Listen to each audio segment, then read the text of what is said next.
TV7 Israel News is made possible thanks to your generous donations.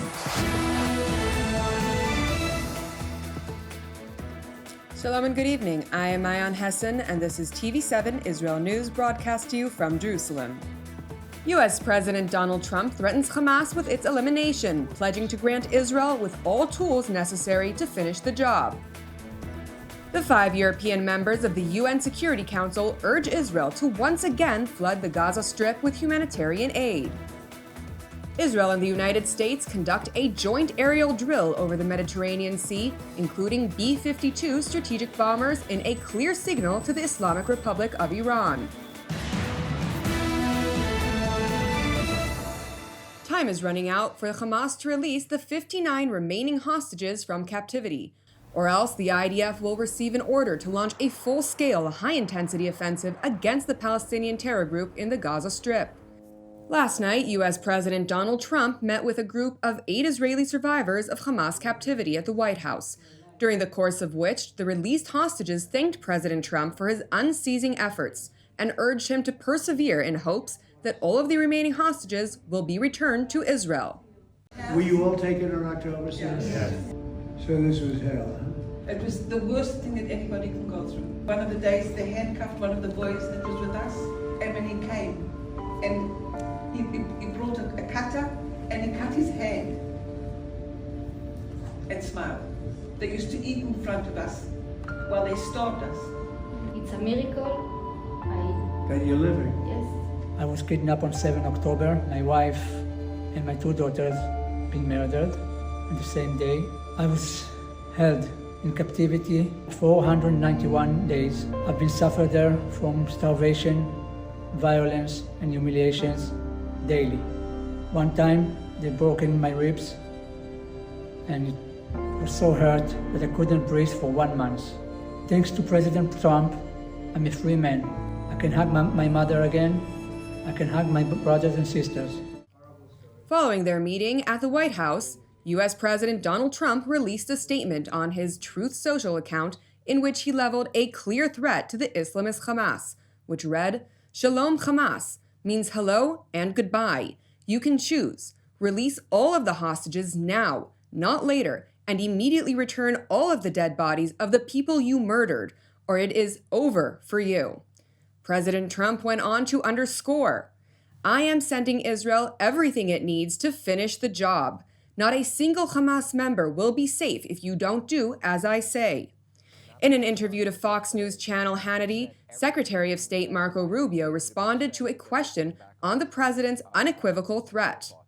Well, hopefully that they're going to do exactly what he just said. You know how long we've been waiting for a long time in this country to have the kind of leadership with that kind of clarity. People don't realize the president meets with these people. He hears their stories. He's outraged, and rightfully so. He's tired of watching these videos every weekend where hostages that are emaciated are released and bodies are turned over, and sometimes it's the wrong bodies, and this 5 here and 3 there, and there's games that are being played, and he's lost his patience with it. He's been very clear about this from the beginning. He's created space and time for this to be solved, and now it's time for seeing it come to an end. It is important to point out that in recent weeks, the United States has been negotiating with the Islamist Hamas terror group directly. If the U.S. has a long-standing policy that we do not negotiate with terrorists, then why is the U.S. now negotiating directly and for the first time ever with Hamas? Well, when it comes to the negotiations that you're referring to, first of all, the special envoy who's engaged in those negotiations does have the authority to talk to anyone. Israel was consulted on this matter. And look, dialogue and talking to people around the world to do what's in the best interest of the American people is something that the president has proven is what he believes is good faith effort to do what's right for the American people. Is it just about the hostages? Or are they also talking about the president's plan to take over Gaza? These are ongoing talks and discussions. I am not going to detail them here. There are American lives at stake. I would defer you to the Department of State for further details, but I'm not going to get into those talks here at this podium. Following the revelation of U.S. Hamas discussions, the Prime Minister's office in Jerusalem announced that Israel has expressed to the United States its position regarding direct talks with Hamas, yet chose not to disclose its stance to the public. Separately, TV7 has learned that the direct negotiations between Washington and Hamas have been taking place in Qatar for the past 2 weeks, and while the United States informed Israel of the general topics discussed, the Trump administration stopped short from sharing all of the details with their Israeli counterparts. Meanwhile, at the United Nations headquarters in New York, the 5 European members of the Security Council, including Britain, France, Slovenia, Denmark, and Greece, made a joint public statement in which they called on Israel to resume the flow of humanitarian aid into the Hamas-plagued Gaza Strip. They urged all parties to accept an extension of Phase 1 of the ceasefire, failing to acknowledge that while Israel has already accepted the American outline for an extension, Hamas continues to refuse to talk unless Israel commits to the immediate termination of the war. The 5 European members of the Security Council further called upon Hamas to immediately release all of the hostages and condemned the Palestinian terror group for its cruel treatment of the captives, including French, American, and other Western dual nationals. We express our condemnation of Hamas' ongoing retention and cruel treatment of the hostages, and we reiterate a call for their release. We need a permanent ceasefire that can pave the way for the release of all remaining hostages and for the reconstruction of Gaza. With regard to Egypt's proposed plan for the day after the war, Paris, Copenhagen, London, Athens, and Ljubljana voiced support for any deal that advances democracy for the Palestinians. This call comes despite the fact that democracy essentially granted the Islamist Hamas power under the so-called Palestinian Authority, when it secured a majority of 74 out of 132 seats in the Legislative Council in the last held elections by the Palestinian Central Elections Commission in 2006. We welcome regional efforts to cohere around a single plan for the next phase in Gaza, and we stand ready to support and develop these ideas further. We are clear that any plan must have no role for Hamas, must ensure Israel's security, must not displace Palestinians from Gaza in accordance with Resolution 2735, and should support the unity of West Bank and Gaza under the Palestinian Authority's mandate. Israelis and Palestinians deserve to live side by side in peace and security. We reiterate our unwavering commitment to the vision of the two-state solution, where 2 democratic states, Israel and Palestine, live side by side in peace within secure and recognized borders, consistent with international law and relevant UN resolutions.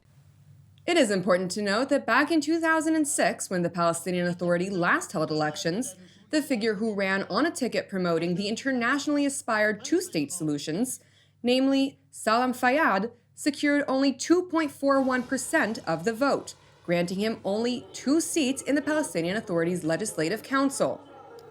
Turning to Vienna, where the International Atomic Energy Agency Board of Governors periodic meeting concluded, after member states held a lengthy discussion on the agency's alarming reports on Iran's nuclear proliferation, which continues to enrich uranium far beyond civic application.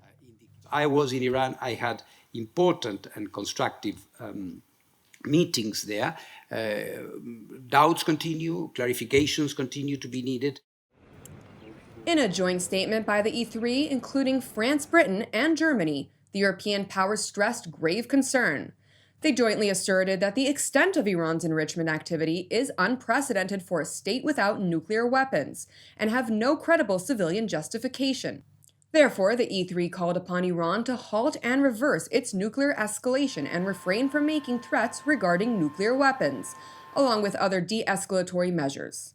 IAEA Director General Rafael Grossi, for his part, stressed the importance of engaging in diplomacy, beyond the seemingly ineffective efforts of his own agency.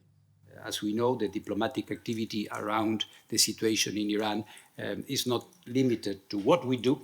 There are other important countries engaging with Iran, and we hope that this will lead us to a better place, to a better situation where all outstanding issues will be clarified and we will be making real, tangible progress, which is really needed. In contrast to Western efforts to engage Iran, the Islamic Republic remains defiant, refusing to negotiate under the reinvigorated maximum pressure campaign, which is already frustrating Tehran's economy. We will not negotiate under pressure or threats. Negotiation is a voluntary matter. No one can be forced to sit at the negotiating table. It is a dialogue that must take shape between parties and lead them to a conclusion. Therefore, it is a choice, not an obligation, and naturally, we will not negotiate under maximum pressure. It is worth noting that while Iran and the United States are not negotiating directly, Moscow claims it is willing to assist in reaching a peaceful solution. Iran is our partner. Iran is our ally, and despite whatever happens on other tracks, we will develop our relations with Iran. President Putin thinks and is convinced that the problem of Iran's nuclear dossier must be resolved exclusively by the peaceful means. There is a possibility to return to the basic document, etc.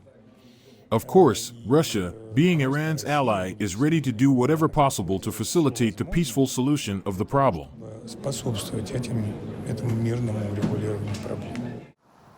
It is important to note that while Russia is keen on mediating between Washington and Tehran, prospects of a kinetic attack against Iran are rising by the day, with reports of a joint drill by the U.S. and Israeli air forces, including B52 Strategic Bombers, taking place earlier this week. Thank you for watching TV7 Israel News. I am Mayan Hessen, wishing you an Erev Tov. Keep praying for the peace of Jerusalem, and we will see you during our next update. Until then, Shalom from Jerusalem.